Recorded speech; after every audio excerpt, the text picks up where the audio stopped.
What does a 40 diesel equivalent gallon mean? How far down the road will that really get you? Is compressed natural gas any better than liquefied natural gas? Which gives you better fuel economy? We're about to answer these questions and more in part 2 of the Cascadia 113 natural gas video series.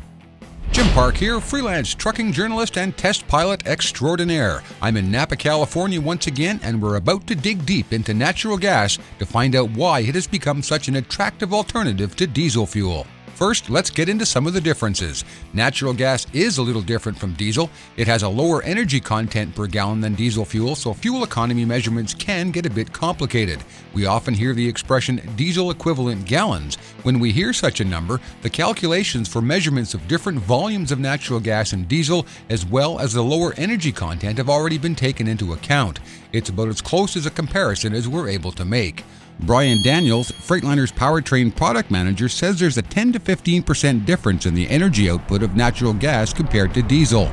Typically what we would expect, and this is what Cummins-Westport will tell us, is that a natural gas engine is less efficient than that of a diesel, anywhere from about 10 to 15%.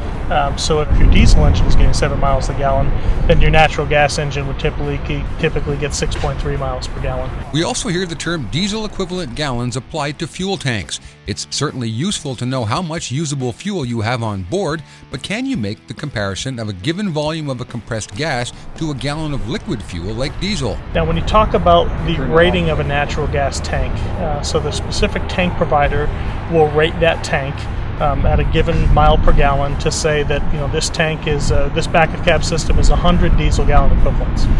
So what that means is if this was a diesel tank running on diesel fuel, there'd be about 100 gallons worth of fuel in there.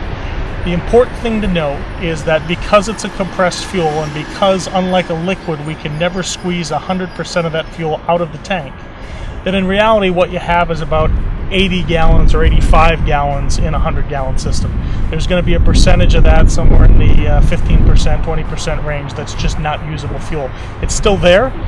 It'll be there when you fill up new fuel. It's just not able to extract itself out of the tank. And that takes us to the difference between liquefied natural gas, or LNG, and compressed natural gas, known as CNG.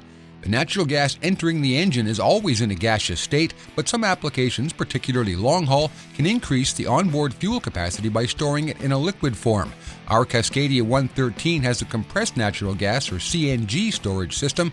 Bob Carrick, the national sales manager for natural gas trucks at Freightliner, says it's really a matter of customer preference. LNG and CNG is just a difference in a different way of storing the fuel.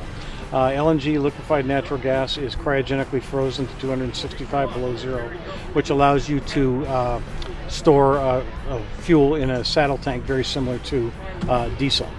And the advantages of LNG, it is the lightest weight.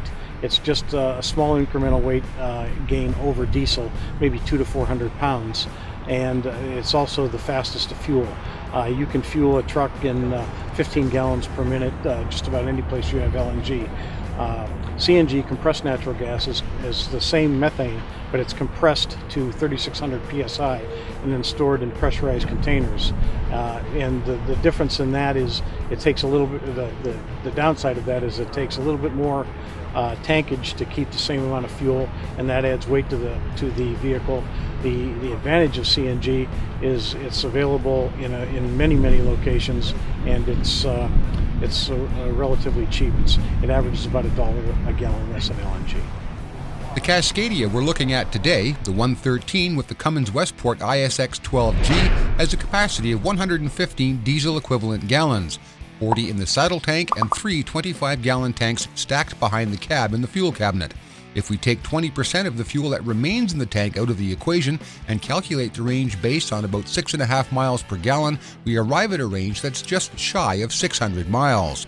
Mike Del Bovo, the president of Saddle Creek Logistics in Lakeland, Florida, has been running natural gas trucks for a few years now. When he started, the truck's range was limited to about 400 miles. He's expecting that range to be dramatically higher with the latest generations of Cummins-Westport CNG-powered Cascadias. The first trucks we got them could only do a little over 400 miles. But we re-engineered those trucks, and now they're all getting over 500 miles on a fill. Our second generation trucks got 600 miles on a fill, and this truck will go 700 miles on a single fill. We're very happy with that. Our next generation will have less tanks and still be able to do 700 miles on a fill. The other obvious difference between natural gas and diesel-powered trucks is the exhaust after-treatment system. Gone are the bulky and expensive devices used to treat diesel exhaust. One of the exciting things that our customers appreciate about natural gas is over the years we've added quite a bit of complexity to the exhaust system. We've added diesel particulate filters, diesel oxidation catalyst, and selective catalytic reduction. What natural gas does is basically take us back to a 1998 diesel system. So we have a simple three-way catalyst, modifiable any way you want to after the fact. So, other than the differences we've just outlined, this Cascadia 113 is about the same as its diesel-powered counterpart. It's a fine example of a Class 8 truck designed for a regional haul application. It's got the range and power to do that job very well. Drivers will enjoy the quieter engine and the Allison automatic transmission, as well as the comfortable work environment. In Part 3, we hit the road to see if the truck is really up to the hype. Be sure to check out our walk-around video where I point out some of the significant features of the truck, and Part 1 of this series in which we shed some light on natural gas as the emerging alternative fuel. That's it for now from Napa, California. I'm freelance journalist Jim Park for today's Trucking's Ultimate Test Drive series.